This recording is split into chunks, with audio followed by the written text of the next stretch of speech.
ગણપતિનું વાહન કયું? હાવ જામી ગયો. ગણપતિનું વાહન કયું? નથી ખબર? ઓછી ચા, ઓછી કડક, ઓછી કડક હતી આજે. હા, ગણપતિનું વાહન કયું? હે?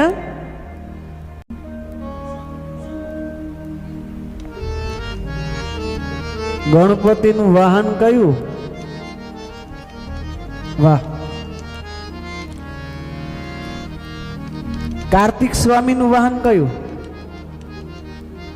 મોર. સાચું. માં જગદંબા એનું વાહન સિંહ. સાચું ખોટું? માનું વાહન સિંહ હોય ને જગદંબાનું, તો કયું? જે હોય. ગંગાનું વાહન કયું? એ મારે તમને ખબર, એ અહીંયા તમને બેહાડ્યા.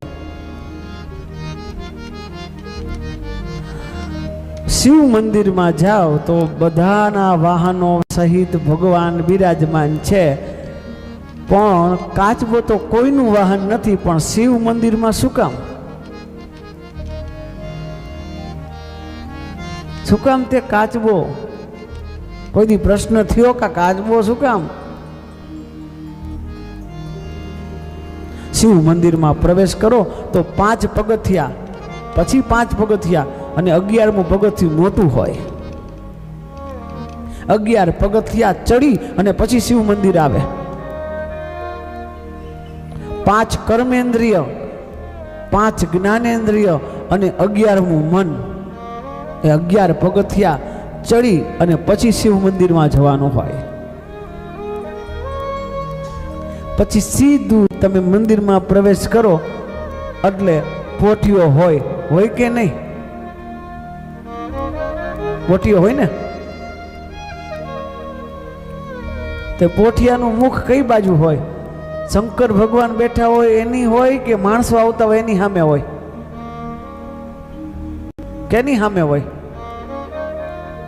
ભોળોનાથ બેઠો હોય એની સામે હોય ને. સાચું ખોટું? આ પોઠીઓ શું છે? આ નંદી એ ધર્મ છે. શું છે? નંદી એ ધર્મ. ધર્મનું ધ્યાન હંમેશા માટે શિવ એટલે કલ્યાણ તરફ હોવું જોઈએ.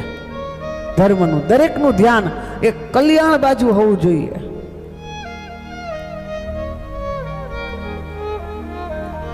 આમ વિચાર કરો તો ગણપતિનું વાહન ઉંદેડો અને ભગવાન ભોળાનાથના ગળામાં નાગ. નાગનો ખોરાક ઉંદેડો. નાગનો શત્રુ ઉંદેડાનો શત્રુ નાગ. એ બે ભેગા હોય કોઈ દી? જોયા કોઈ દી? નાગ તો ઉંદેડાને બિચારાને, નાગ હોય ત્યાં ઉંદેડા નો હોય, અને ઉંદેડા હોય પાછા તે નાગ જરૂર હોય. તો નાગ એ શિવના ગળામાં છે અને ગણપતિ એનું વાહન ઉંદેડો. કાર્તિક સ્વામીનું વાહન મોર. મોરને અને નાગને ક્યારેય ન જામે. મોરનો ખોરાક શું? મોરને અને નાગને ક્યારેય ન જામે. માં જગદંબા સિંહ ઉપર બેઠી અને શિવનું વાહન પોઠિયો, તો પછી સિંહ ને પોઠિયા ન જામે.